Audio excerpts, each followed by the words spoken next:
Welcome to We Need to Talk about tech, where we talk about the past, present, and future of technology. All right. Hello, everyone in podcast land. Welcome to our special 100th episode of the podcast, the We Need to Talk About Tech podcast. We've been doing it for just over 2 years, I guess, and pretty consistent. So we made it to 100 videos. We made it to 100. We've made it to 100 episodes.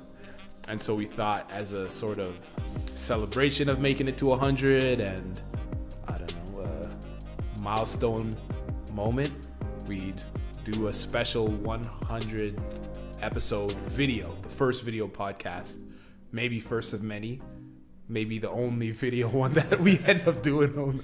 Who knows? We'll see after this. But yeah, on today's episode, we're talking about Sony gaming announcements. We're talking about Samsung's past Unpacked event, and we're talking about Apple's upcoming event, the Far Out event. On to topic number one, Sony announcements. We've gotten a couple announcements from Sony recently. There is the new controller, the DualSense Edge, and then there's a PlayStation VR 2 being announced for early 2023. So the new controller, it's sort of like a PlayStation Pro controller, I guess. It's a PlayStation Pro controller, I guess. It's marketed as ultra customizable. You can remap a bunch of stuff. You can deactivate specific button inputs, adjust stick sensitivity, reduce travel distance for the triggers on the back. You can swap out the back buttons also. You can swap out the joysticks also. You can even save multiple profiles to one controller for specific games or for specific users. So it's a very intense Pro controller. What are your thoughts, I guess, on this Pro controller? Yeah, I think it was about time.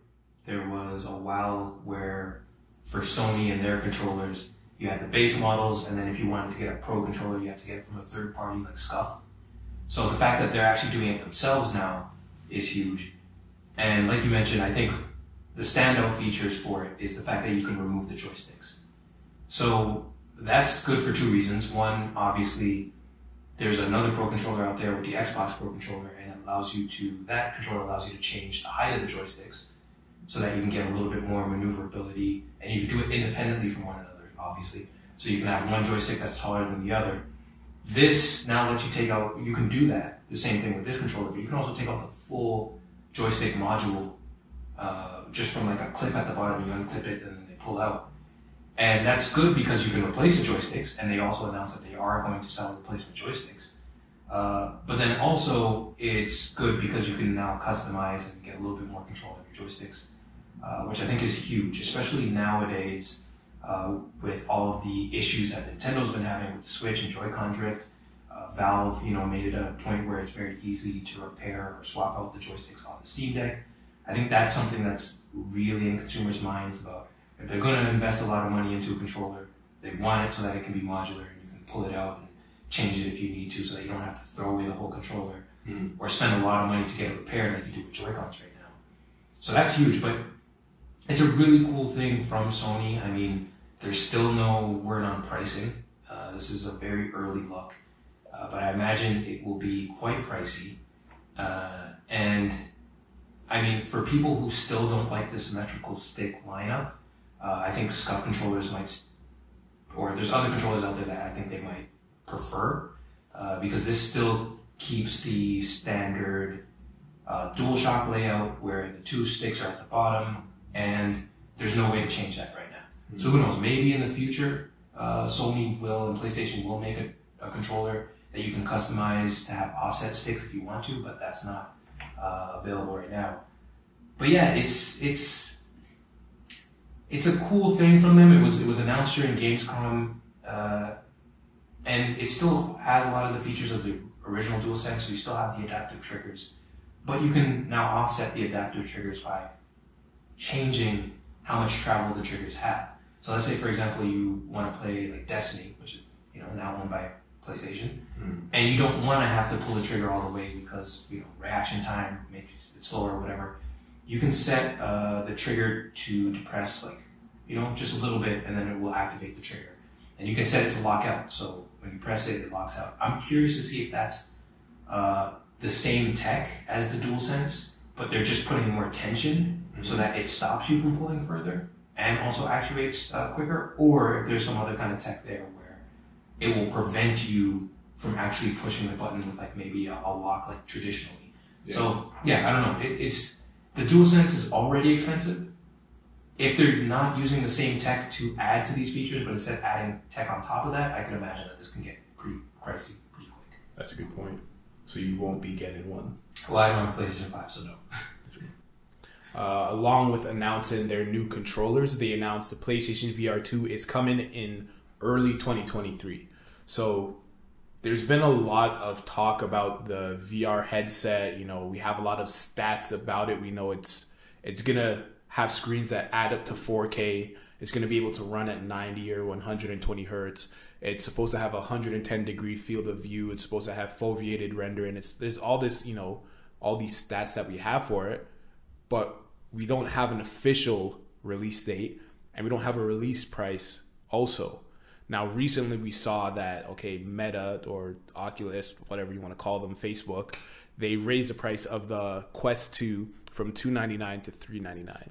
And in one of our past podcasts, we kind of said like, hey, is this a sign that virtual reality, you know, augmented reality, that the VR space, the metaverse, isn't as successful or as profitable as Meta is expecting it to be, or is, you know, selling us that it's going to be, right? So if we're seeing, hey, Meta, Oculus, who's someone who's been in the business for a while, they have to raise their prices because they're probably not getting the profits that they expected to.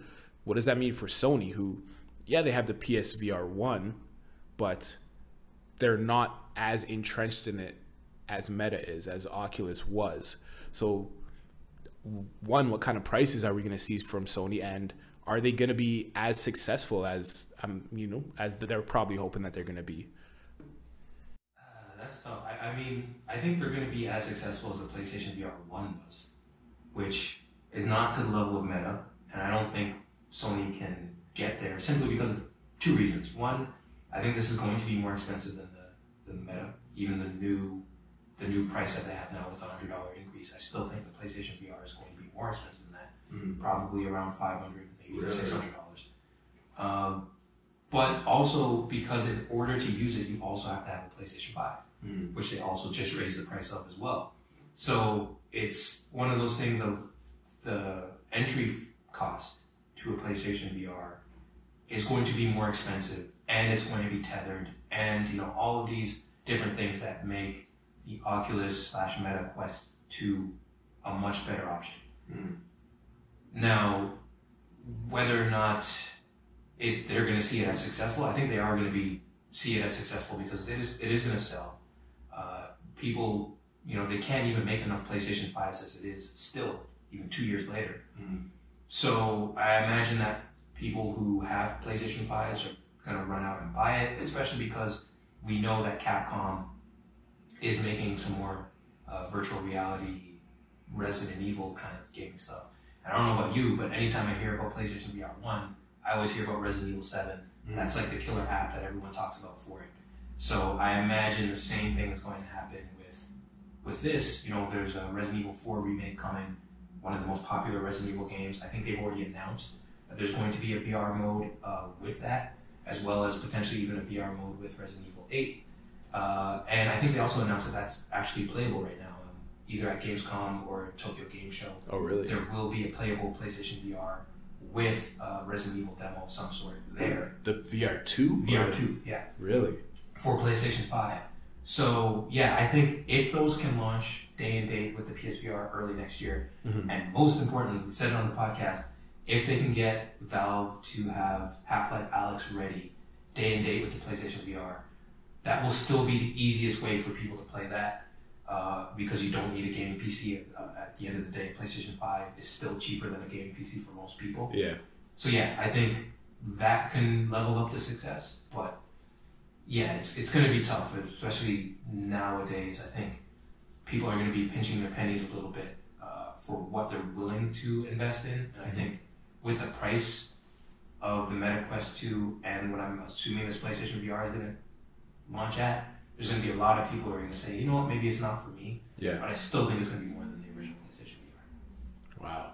I was hoping at like $299, $399, somewhere around there. So I'm way off base then. I guess. Who knows? We'll see. We'll see. But probably not.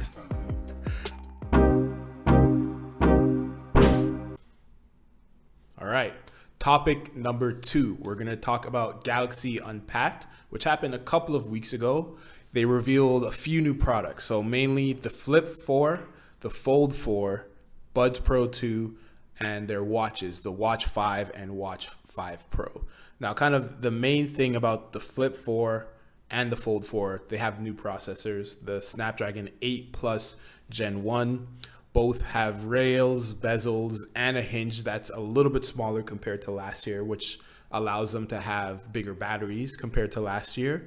Their screens are 45% stronger than last year. Camera hardware is pretty much the same. That's really it. Like, price is the same, design is the same. There isn't that much different from them, from the phones at least.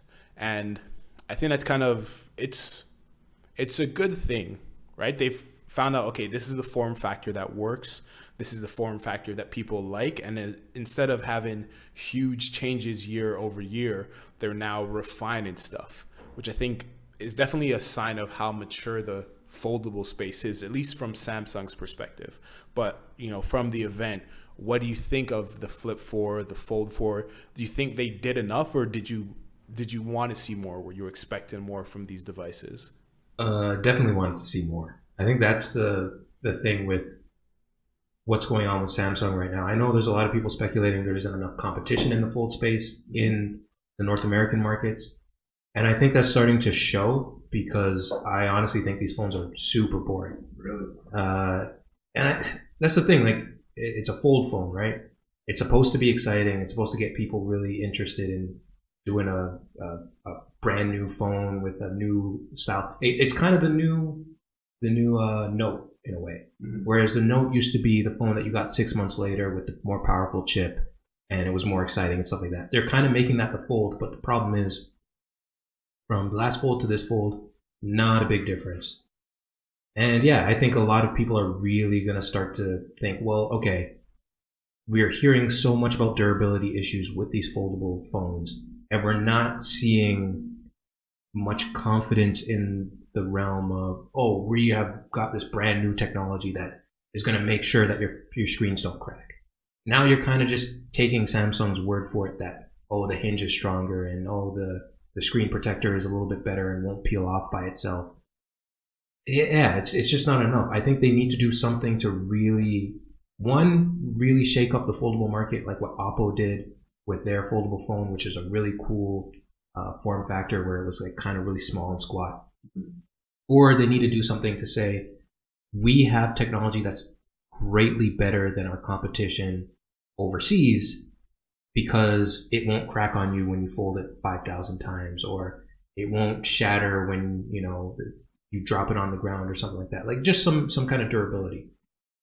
That can be seen two ways, though. That can be seen a little bit as a positive, because the reason why a lot of the competition is so close to Samsung is because Samsung's selling the parts. They make the screens, the foldable screens, and they sell them to other manufacturers to do the same thing. But that being said, I feel like a lot of the people who are buying Samsung screens are doing cooler stuff with foldables. So yeah, it's a little odd. But there's a couple things that I think make it a little bit exciting. Like you mentioned, the 8 Plus Gen 1, it has a better chip than the S22 series, which is great. And the cameras are a little bit better. They seem like they're a little bit closer to the flagship than they were last year. And the biggest thing for the Fold 4 is that the under-display camera, I think we speculated on a few podcasts in the past, it actually is a new generation of that under-display camera, where not necessarily the camera is any better quality, but the screen on top of the camera is better quality. So it's less noticeable that there's a camera there. So I think that's huge. That's, you know, can get people a little bit more excited. But in terms of differences, it's really not many. There's a slight difference in the aspect ratio of the Fold 4, where the cover screen is a few millimeters bigger or wider. So some people have said in their reviews that it feels a little bit easier to use. when it's closed, a lot less narrow of a screen. But yeah, for me, the folding phones aren't all that exciting. What did catch me to be a little bit excited is the watches, specifically the base watch. What number is it on? Watch 5. Watch 5, yeah. So the Watch 5, the base one, I kind of really like. I like the design. It does have really large bezels, which it seems like the Pixel Watch is going to have large bezels as well, which I'm not the biggest fan of, but it's a circular watch. I still have my Zen Watch 2, I think it is, from who knows how long, well over 5 years now. And I've been wanting to upgrade it for so long, and there really hasn't been anything that's kind of done what I needed it to. These watches don't do that. I think they're really focusing on what you said that you mentioned that you wanted from watches, which is much more fitness tracking, much more accurate fitness tracking, which I think is what these do. But they're still cool nonetheless. I would still take these over the Apple Watch in my opinion, simply because of the circular watch face. But those to me were the more exciting thing of the show. The buds, though, yeah, I think that kind of stole the show, because from what I've seen from reviews, those are actually really good wireless earbuds. And that was kind of surprising, because the Beans Live were not all that well received, even though I really like them because they don't go in your ear. And the original Buds Pro, weren't great. It seems like these are real competitors with AirPods Pro, and cheaper, which I think is great. But overall, for me, I think I was a little bit disappointed, and I think that that will carry on into our next topic, which we'll get into in a bit. But I definitely think we're kind of hitting a stagnant kind of area when it comes to phones these days. Yeah. I guess I wasn't excited by the phones, but I thought they were, I thought it was a good iterative improvement. Like I mentioned, there wasn't that much change on the outside. They had a newer processor, which naturally makes the cameras a little bit better, makes them perform a little bit better. And it's interesting that you mentioned the Fold is kind of what the Note was, which I definitely see, except for the S Pen, which I still don't understand why you need to buy a case to hold an S Pen for the Galaxy Fold 4. They were able to put it in the S22 Ultra, which really is a Note, but they call it the S22 Ultra. And I really think it would have made the phone exponentially better if it came with an S Pen, with an S Pen silo. The case that they made for it is cool. It's a modular case. You can swap out the component on the back, so it either holds your S Pen or it's a built-in stand, which is cool, but also just give us an S Pen with the phone. Right? Huge screen. People want to use the S Pen with it, but I don't want to have a special case. It's just not ergonomic. The watches, they're good, but maybe I'm biased because I'm in the Apple ecosystem. Not good enough for me to want to switch over to that. It's not running, what's the Google Watch? Android Wear, it is. Is it running Android Wear? Yeah, it just has a skin on top. So, okay. So it's the first thing running this new Android Wear, right? Because we're still waiting on the Pixel Watch to come out. Yeah. Even though it does have a skin, it's the first thing running this Android Wear. The Watch 5 has a bigger battery, like everything else that they announced, 15% bigger. So it's supposed to have a 50-hour battery life on a single charge, which is better than the Apple Watch, at least my Apple Watch. Maybe it's just old. The Watch 5 Pro is supposed to have even more fitness tracking features. It's supposed to be more of an adventure type watch, and that's supposed to have up to 80 hours of battery life on a single charge, which is kind of ridiculous. But like you said, I think the Buds Pro 2 stole the show. And I think people like them so much, partly because of this higher 24-bit audio that they keep on toting. I think regular headphones are like 12-bit. I'm sure someone's going to correct me if I'm wrong. 12 or 8-bit. Maybe we'll put a little annotation like right here if I'm wrong. But yeah, it's more audio quality, more audio information, which is, like you said, makes it competitive with the Apple AirPods with the AirPods Pro. But out of all of these things, yeah, I would say probably the Buds Pro 2 were the most exciting thing, and then foldables and watches. Isn't that sad though? If the best thing from your, especially a foldable event, is but it wasn't earbuds. It wasn't a foldable event. True. It was an event. What did say unfold your world? Maybe you're unfolding your ears to welcome in all this great sounding music or great sounding podcasts. The one thing I will say about the S Pen with the case, I agree with you. I think the fact that it's not in the phone, a little bit of downer, but I do think the case is really cool. And one thing that does allow you to do is give you a bigger S Pen. I think the one that they're shipping or they're using with the Fold is similar to this S Pen, which is the S Pen for the Tab Lite. But it's a much more comfortable S Pen to use as opposed to the one that comes into the Ultra and the Notes. That's true. They're very thin, and honestly, I've never really liked them. Now, that being said, these pens are compatible, except for the Fold series, across the line. So you could use this phone with a Galaxy S22 Ultra. But I still like the fact that even though it doesn't come included in the box, the case is kind of cool. Like you mentioned, it's modular. You can change stuff. And you get a bigger S Pen. Now, that being said, that's going to cost you. And with the Note, all that came in the box for the price, and these foldables are still really expensive. So the idea that it's still expensive and you don't get this stuff in the box, I think is a little bit down. Yeah. For prices, in case anyone was wondering, Flip 4 starts at $999. The Fold 4 starts at $1799. The Buds Pro 2 are $229. Watch 5 starts at $279 for Bluetooth only, and the Watch 5 Pro starts at $449 for Bluetooth only. Our final topic of the day is Apple's Far Out event. So there was a lot of speculation that Apple was having an event soon. Usually it's within the first 1 to 2 weeks of September. So it's officially announced September 7th at 10 a.m. Pacific time, 1 p.m. Eastern time, and it's called the Far Out event. Now, they haven't officially said what's going to happen, but typically in their September events, it's iPhones. Yeah. So everyone's expecting the iPhone 14, whether it's, the 14, 14 Pro. There's possibility that they might have new watches, and there's a lot of speculation that they might have new AirPods. But the thing that pretty much everyone is expecting is the iPhone 14. Now, this year with the iPhone 14 lineup, there's a bit of a change. In the past past 2 years, it's been a mini, a regular size iPhone, a Pro model iPhone, which is the regular size, and then a Pro Max. They've gotten rid of the mini. You said it was coming for a couple years now. It's dead. So now it's just the 14, but they're going to bump up a size. So it's going to be a 14 Max, which is supposed to be the same size as the Pro Max. There's going to be the Pro and then the 14 Pro Max.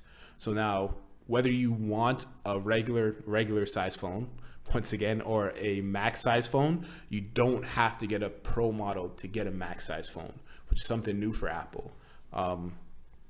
Processor wise, so the 13s have the A15. The A16 is supposed to come out this year, but there's also rumors that only the Pro models are getting the 16. So the iPhone 14 is supposed to stick with the A50, and a lot of numbers a lot of numbers being thrown around. The iPhone 14 is supposed to stick with the A15. The 14 Pros are supposed to get the A16. So when you look at the 13s compared to the 14s, there isn't that much of a difference. Now, along with a better processor, the Pros are also supposed to get a better rear-facing camera. Right now, they're at 12 megapixels. There's rumors that it's getting bumped up to 48 megapixels. Their front-facing camera is supposed to also be a little bit different. I don't think it's getting any better, but instead of the notch that everyone is in love with, they're going to have a pill-shaped cutout and then a regular hole punch cutout. So there will be less screen real estate taken up by your cameras in the front, but it's still not, it's not an under the display face camera, or it's not an under display selfie camera. And yeah, the event is supposed to be on the 7th, and there's rumors that the phones will release on the 16th of September. But I don't know if you've heard other rumors about the iPhones, or, you know, from what I've said, what do you think of this new phone size, or not new phone size to the base model, getting rid of the 13? Only the Pro models are getting the newer chip. What do you think of all that? So you say in your head. Yeah, it's one of those things where it goes back to what I was saying about the Fold. I think these things have gotten boring. It's strange because it's like if they don't do a chip bump with the base models, I think it's going to be hard for them to market those phones. As for the Mini going away, potentially, I think that's smart. It's done. Okay, if it's done, I think that's smart. I've said I don't think there needs to be a Mini and an SE. I think they just need to make a better SE. Mm-hmm. So if the Mini goes away and they do make a better SE that will inevitably be more expensive, but have the design of maybe an iPhone 12 mini, or even just a different design altogether, but is still a smaller, more compact phone, I think that makes sense, especially if the base models aren't getting a spec bump, because the SE already has that chip. Yeah. So, yeah, I mean, if it was a situation where the new flagship mini phone had the same chip as an SE, no one would get the mini phone. It just wouldn't make any sense. So the fact that, you know, they might not get a spec bump on the base models, I think means, yeah, just get rid of the mini. It's not selling great anyways. Good choice. In terms of the other base level devices, the 14 and the 14 Max, to me, it just makes even less sense of having a 14, because that's essentially just an iPhone 13 if there is no chip bump. So, you know, there's a lot of questions to ask there. Like, what do they market this new line of phones as if it's not going to get a chip bump? What flagship feature do they say it has to get people interested? And with the more higher end devices with the Pro, that new, obviously it's still going to have the new chip, but I think the main thing is going to be the fact that it doesn't have the notch anymore. It has the cutouts. And that's going to get exciting for some people. But if they don't do those cutouts on the non-Pro level devices, those phones are going to be so boring. Mm-hmm. And I think that goes back into what we were talking about with the Unpacked event. It could be a situation where if there is some new AirPods, that could steal the show because of just how uninteresting these phones could be. And it kind of reminds me of what happened with the iPhone 6S to 7 to 8 kind of time frame, where people were kind of just tired of that design. Not much was changing other than some slight spec bumps and, you know, getting rid of the headphone jack. So it's like, it's one of those things where if they're in that kind of set right now, where they're just, you know what, we're not really changing much phone to phone, I think it's going to stop. It's going to be a hard time to encourage people to upgrade. And I think we saw this, at least I know I've seen this when, you know, I used to work with a carrier. People held on to their iPhone 6s for a very long time because there wasn't a compelling reason to upgrade. And you lost a headphone jack. So you were losing features and it wasn't changing much.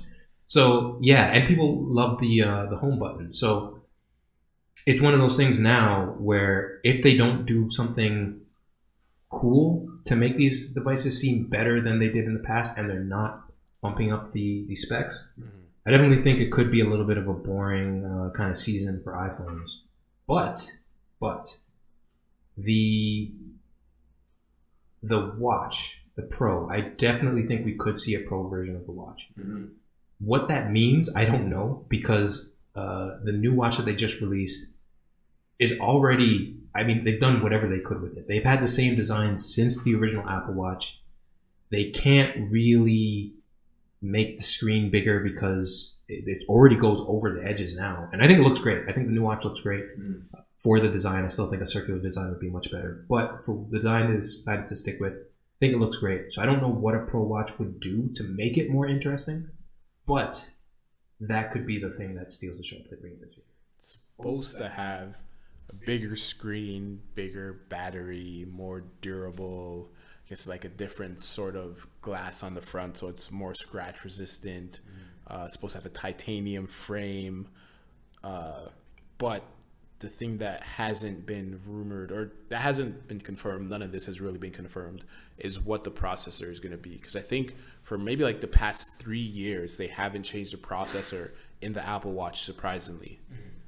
It's just been the same watch or same processor, just newer outsides, I guess, maybe a slightly bigger battery. They've said they've added new sensors, and they've added new sensors. I'm not saying that they didn't add them, but they've added new sensors. So yeah, it would be interesting to see what a Pro Watch from Apple does. Is it going to get 120 hertz screen? Probably not. That'd be a bit ridiculous. But you had a good point there about getting rid of the Mini and then just making a better SE.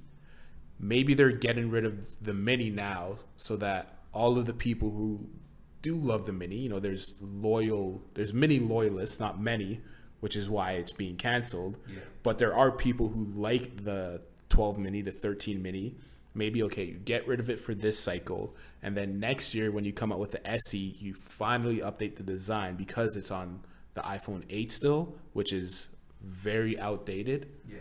And you bump it up a bit. Yeah, I could definitely see that being, I guess, part of why they got rid of the Mini.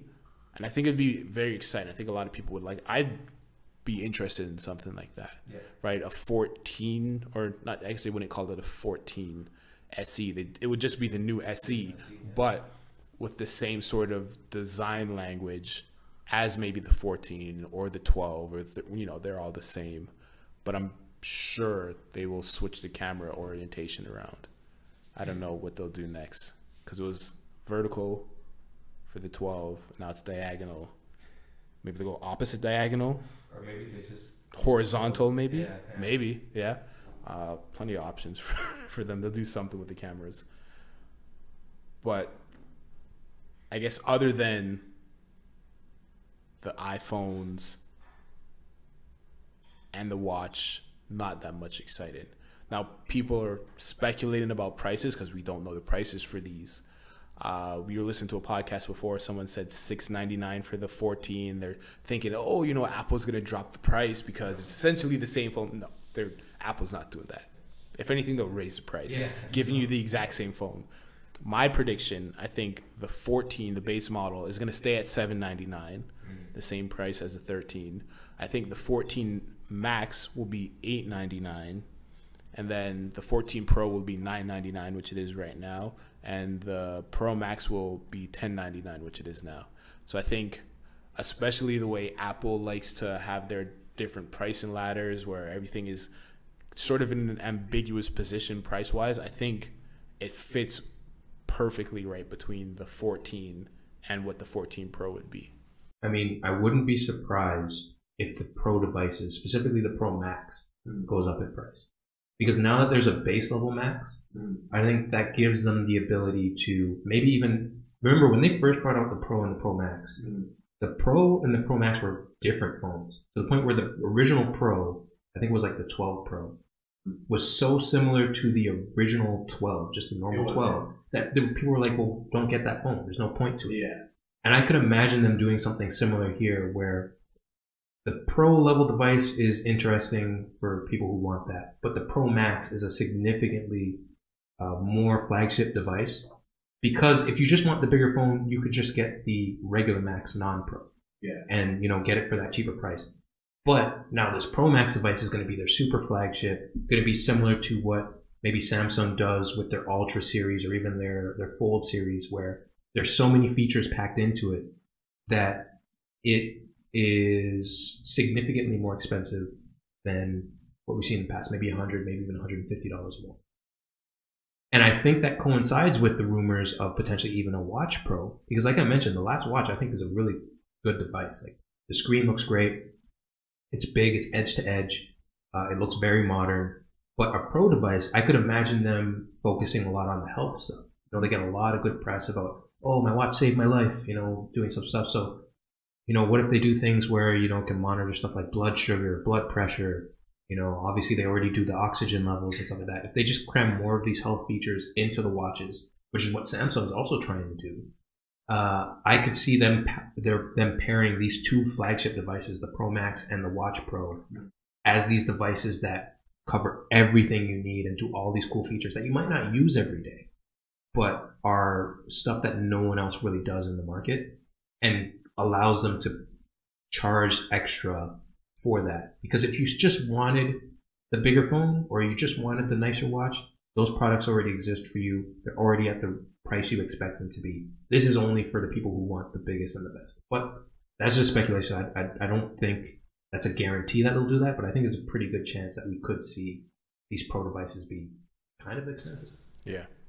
I mean, I wouldn't put it past Apple. I could see them raising the price of everything, honestly. Yeah. Say there's some sort of, I don't know, inflation, global chip shortage. Pull the Sony. Same thing they did with the PlayStation 5. They could exactly do that. Yeah. Bonus topic, and it's Fortnite is the real metaverse. We talked a little bit about Oculus in the beginning. We talked a little bit about, Meta, who stole Oculus and stole Facebook. So now they've fused into Meta.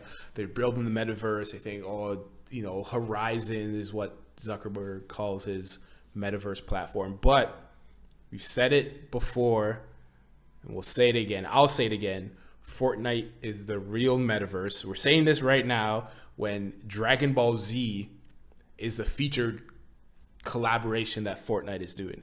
They've done Marvel, they've done DC, they've done other video games, they've done it all. Yeah. They've done animes before. They just did Naruto maybe a month or two ago. Now they have Dragon Ball Z. You can be Goku, you can be Vegeta, you can be I think his name's Beerus. You can be Beerus, you can be Beerus. It's unbelievable. And it's in every incarnation of the metaverse, and I say this mostly basing it off of Ready Player One. Yeah. Right? This is what everyone has envisioned. And it's only a matter of time before virtual, or who knows, VR becomes more popular, more mainstream. Probably won't be Meta that's successful at doing it. It will be someone else that does it. But there will be a time where you can go to a meeting for work dressed as Goku. Your boss is in Master Chief skin, and your coworker is in Kakashi Sensei skin. And that is the future that we're heading towards because of Fortnite, not because of Zuckerberg, not because of Meta Quest 2s, and not because of his Horizon workspace game. Yeah. Fortnite is a real metaverse. You heard it here. I mean, yeah, I could imagine that. And then after your boss is done with the meeting, he does the gritty. Yeah. As Master Chief. I mean, that's the funniest thing about Fortnite, right? It's that it's this mashup. So you'll see Goku doing this ridiculous TikTok dance. Yeah. While he's shooting Master Chief in the face. I mean, Kamehameha too. Yeah. I mean, it's hilarious and it's fun to see. I think one of the coolest things about Fortnite compared to the regular metaverse is that these skins aren't exclusive. It's not, only one person or 2 people or 10 people can get this NFT skin. Mm-hmm. Anybody who wants it can get it. And I think that's the biggest difference between, what the metaverse is currently seen as and what Fortnite is doing. Also, Fortnite isn't VR yet, but I guarantee they're going to have a VR version of this game relatively soon. They've added everything from every game possible. They've stolen the slide from Apex Legends. They put aim down sights in the game. I think it's only a matter of time before they make it first person in VR.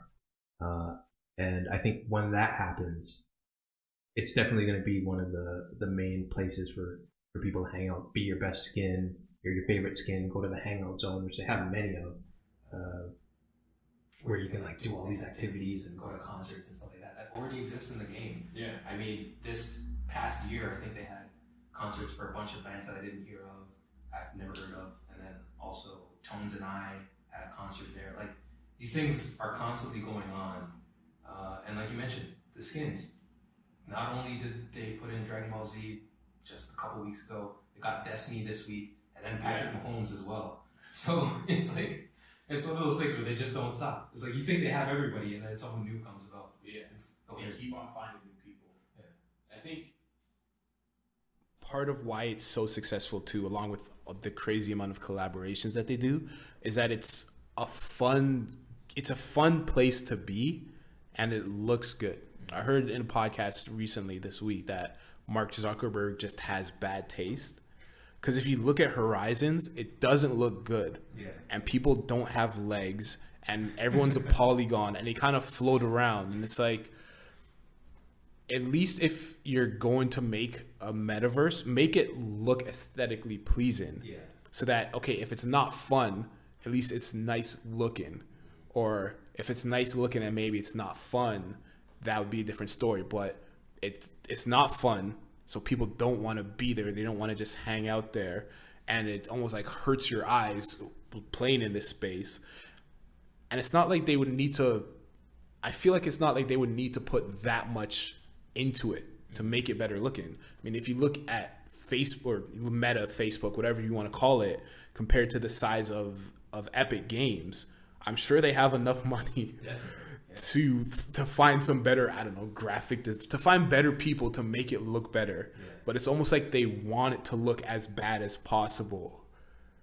As, I don't know, maybe Zuckerberg just has better things to spend his money on. But I think that's part of why Fortnite is successful, because it looks good, and not good as in hyper realistic. It still looks very cartoony, which maybe plays into the fact that they keep on getting all these, you know, anime, comic book, video game collaborations, but it looks good and it's fun.